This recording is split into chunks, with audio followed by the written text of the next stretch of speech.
ওরে আমার ছেলে, তোর এই অবস্থা কেমনে হলো? হাল্ক, দেখ আমার ছেলেকে কে যেন রাক্ষস বানিয়ে দিয়েছে।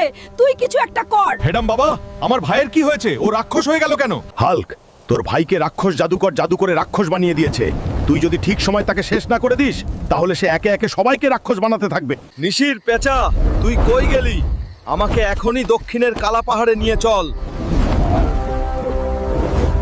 যেভাবেই হোক এই রাক্ষস রাজাকে হারিয়ে সবাইকে তার অভিশাপের প্রভাব থেকে মুক্তি করতে। রাক্ষস রাজা, আমি আসছি তোর জম হয়ে।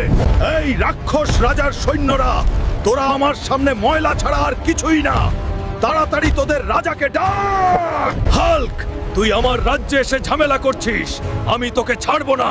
রাক্ষস রাজা, আর তুই যে আমার মানুষের ওপর জাদু করেছিস, সেইটার জন্য আমি তোর শেষ দেখেই ছাড়বো।